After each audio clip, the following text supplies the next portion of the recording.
సమాజంలో అందరినీ సమానంగా చూడలేని ఎమ్మెల్సీ తోట త్రిమూర్తులకి ప్రజాప్రతినిధిగా కొనసాగే అర్హత లేదని వెంకటాయపాలెం దళిత Aikya Porata Vedika committee convener Ventapalli Bhimashankaram, co convener Cheekatla Venkateswara Rao, Battula Siddhu, Ambati Krishna, Venkatapalli Ramakrishna, Dasari Moshe తదితరులు పేర్కొన్నారు.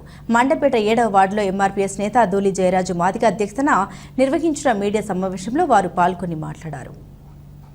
అసలు తోట ఎమ్మెల్సీ పదవి ఇవ్వడమే ముఖ్యమంత్రి జగన్ చేసిన తప్పిదంగా పేర్కొన్నారు. అదే తప్పు అనుకుంటే ఏకంగా ఎమ్మెల్యే సీటు ఇచ్చి దళితుల ఆత్మగౌరవాన్ని జగన్ దెబ్బతీశాడన్నారు. ఇక ఎన్నికలు తప్పనిసరి పరిస్థితుల్లో ఓటుతోనే ప్రజలంతా తోట త్రిమూర్తులకు బుద్ధి చెప్పాలన్నారు. ప్రజలు ఎవరూ ఆయనకు ఓటు వేయదని సూచించారు. మండపేట నియోజకవర్గంలో ప్రస్తుతం జరుగుతున్న ఎన్నికల్లో వైసీపీ అభ్యర్థిగా పోటీ చేస్తున్న తోట త్రిమూర్తులు గారు ఆయన సత్శీలుడని ప్రకటన చేసుకోవడం ఎంఆర్పీఎస్ తీవ్రంగా ఖండిస్తుంది.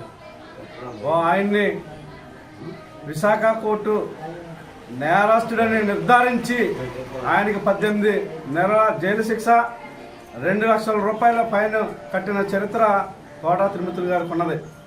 ఆయన నిజంగా విలువలు ఉన్న వ్యక్తి అయితే ఆయన పార్టీకి రాజీనామా చేసి ఎమ్మెల్సీ నుంచి ఆయన పక్క తప్పుకొని ఇక్కడ అభ్యర్థిత్వాన్ని కూడా ఆయన అంగీకరించకుండా మౌనంగా ఉండవలసిన పరిస్థితిలో ఆయన అధికార దాహంతో మండపేటలో ఉన్న గనులను, మండపేటలో ఉన్న ఇసుక క్వారీ మన ఎర్ర గ్రావల్ని అనకొండలాగా మింగుతున్న సందర్భాలు మనం చూస్తూ ఉన్నాం. ఇక్కడ బాగా అవినీతికి బాగా అవకాశాలు ఎక్కువగా మెండుగా కనబడుతున్నాయి అని చెప్పి రామచంద్రపురాన్ని వదిలేసి వచ్చి మండపేట మీద పడ్డం అని అంటే మండపేట ప్రజలు మాకు మేము పరిపాలన చేసుకోవడం మాకు చేత కదా అని చెప్పి ఈ సందర్భంగా నేను అడగదలుచుకున్నాను. పరాయి పాలన మాకు అవసరం లేదు, మమ్మల్ని మేము పరిపాలించుకోగలం.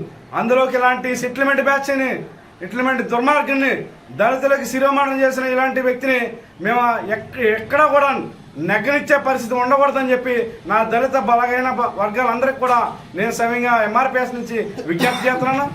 ఏదైతే మన మాదిగ పిల్లలకి ఆయన గుండె గీయించి శిరోమండనం చేశాడో ఈ నియోజకవర్గంలో నా ఎస్సీ ఎస్టీ బీసీ మైనార్టీలు ఖచ్చితంగా ఆయనకి రాజకీయ శిరోమండనం చేసి ఈ నియోజకవర్గాల నుంచి తరిమి కొడతారని చెప్పి ఈ సందర్భంగా నేను హెచ్చరించదలుచుకున్నాను.